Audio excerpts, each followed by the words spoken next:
percent cold and surely beer. Don't know what's ahead. Don't know what's next.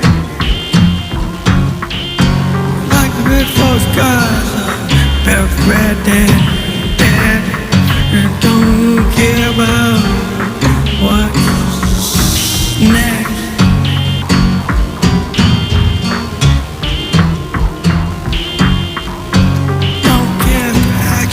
Millions of people dead. Don't care if it makes the planet wreck. Don't care about what Tennyson said. And they're loving the full effect of that no death. Don't know what's ahead. Don't know what's next. Better off red than dead. They got feel the full effect of what Tennyson said.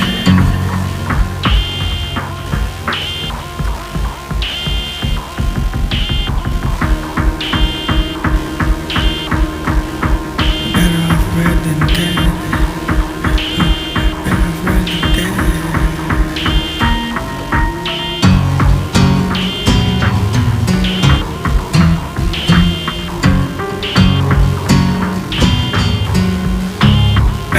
Red than dead. Better off red than dead. Feeling the full effect of what Tennyson said.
Red than dead.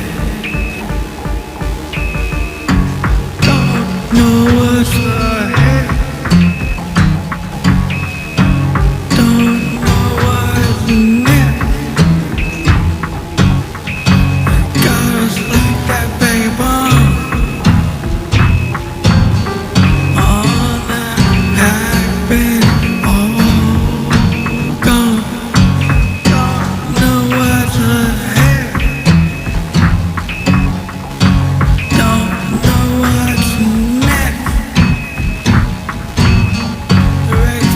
Got us in the red.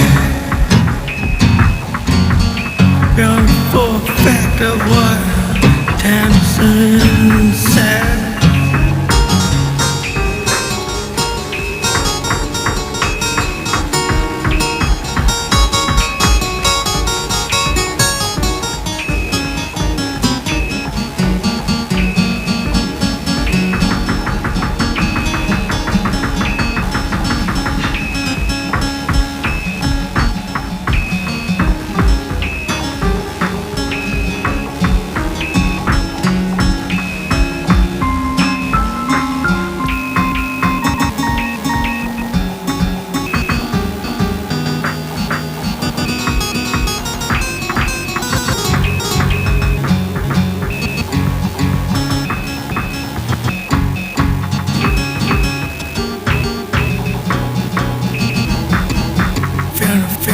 Oh, fat.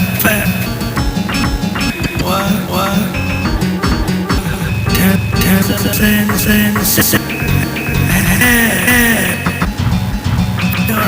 full fat.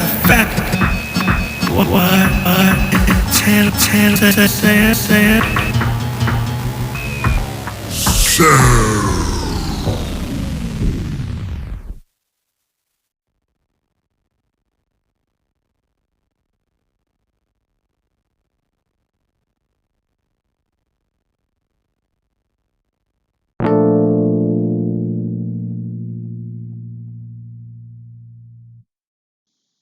This is Pam Electric Ghost, and this is our continuing series of song deconstructions. Last night we wrote a song called Vagabond on the Park Bench, and this was our continuing series of songs that we do in a stream of consciousness method. And one of the things about this song is that a couple concepts. The concept of Tennyson's Little Death.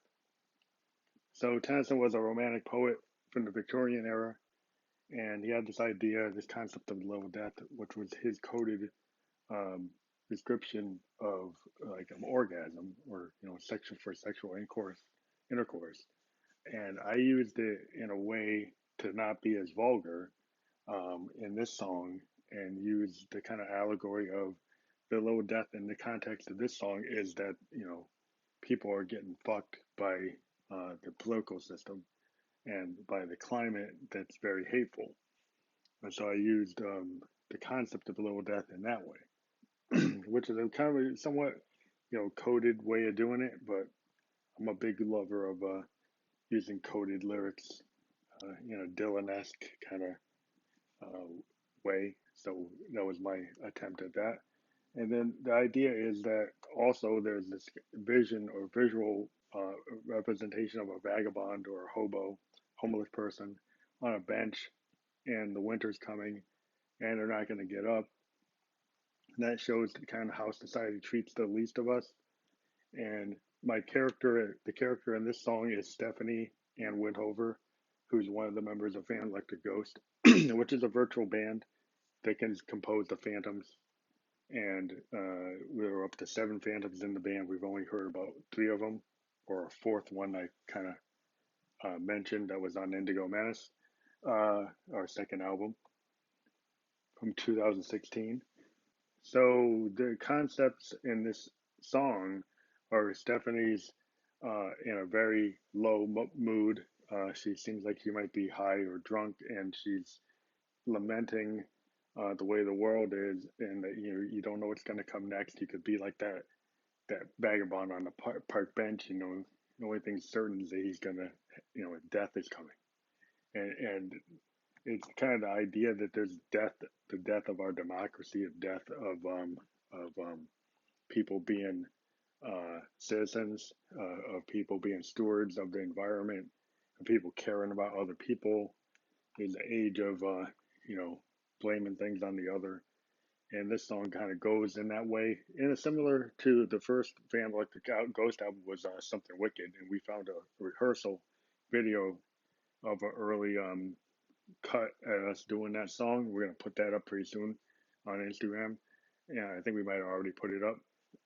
But the focus on this song initially started off with a drummer from Another Mother creating a beat, a very slow beat, using a patch that was included in the DFAM of a bass and a snare, and then I altered it to have kind of a alarm signal kind of thing going on in a repetitive way.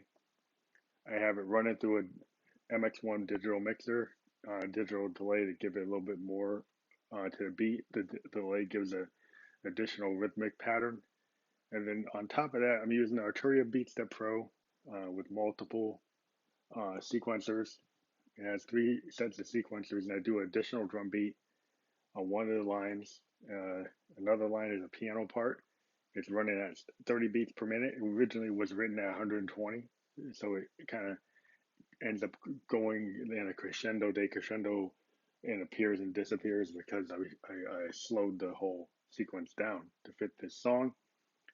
And then on top of that, there's another sequence that's controlling the System 1M, which is an awesome behavioral modeling synth from Roland.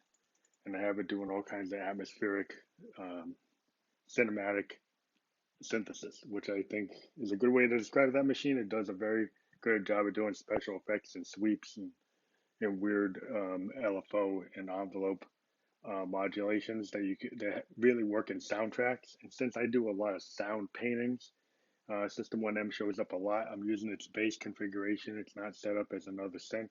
It can actually become other synths, but it's actually in its base configuration with a couple of CV changes because I've got the rack mount version, which is the System 1M. So this song is continuing kind of like a couple of songs I've done, like the opener for Dark Ghost, if Love Has No Ceiling, Why Is My Heart on the Floor. This kind of continues that kind of in the ditch type of recording technique that I think is the hallmark of Neil Young's Tonight's the Night, and Time Fades Away, which are big draws for me. I like that kind of confessional in the ditch writing. And if people don't know what in the ditch is, like Neil Young after Harvest was a big superstar, and he felt like he didn't want to keep on going with the gold plated, top 10 type of pop star. He wanted to go, in his own words, into the ditch. And so he created Time Fades Away and Tonight's the Night, which are really kind of down tempo rock um, standards for that type of music. We also have the band Big Star. Third is a good example of that. And even Velvet Underground and Nico's first album is a really good example of that kind of down tempo writing. We see a lot of emo bands uh, in the 90s, in the 80s did that kind of stuff. So it's pretty cool that you can do that kind of expressionism in music. I really like to go into that dark place sometimes, and it tends to be at a very slow speed, so you can really draw out the composition. And a lot of the things going on in the song are because it's so slow, and because it also has a somewhat complicated beat that's a little almost off the rails. It's kind of like it's falling off the rails, and it's my interpretation of the in the ditch type of songwriting that I very much aspire to. In some cases, you see that again, like in the song I mentioned from Dark Ghost, which is "If My Heart." Um, your love has no ceiling. Why is my heart on the floor? Is a really good example. I think it's probably a tighter example than this song. This song is a lot looser, but it's getting a pretty good reception. I did an Instagram video for it, and what I do with my videos is I actually will go into Spotify. I mean, not Spotify, but Spearmint, and use their headliner tool, and actually take a photograph that I custom make, and then manipulate. We'll add the sound, my actual master, as a soundtrack to the picture in the Spearmint headliner. Lets you create a video from a picture that you upload, and then I use multiple other iPhone apps to do editing and expand the video palette in the video. So initially the video might just have one image, and then by the time I'm done with it, like later versions will have multiple images and multiple effects that are layered on top of each other, kind of like the way I record. So I like to do video production in a way that's similar to my layering of multiple tracks with my Zoom. I use all these apps to keep on adding layers to the original Spearmint headliner um, structure. So I've given you a little bit of a hint on what I do. I'm not telling you about the other apps, um, but that's part of how I build what I do with my music. It's a visual and audio experience with the Ghost, and we're always looking to increase our video presence. We're going to be getting the Zoom, not the Zoom, but the Teenage Engineering uh, um, uh, OPZ, not the OP1, but the OPZ. And we haven't seen a lot of information on how it actually does videos. We've seen some demonstrations over the last year and a half. I'm very interested in being able to use that device to make more videos for the Ghost and use those videos in venues and the lighting capability of that device.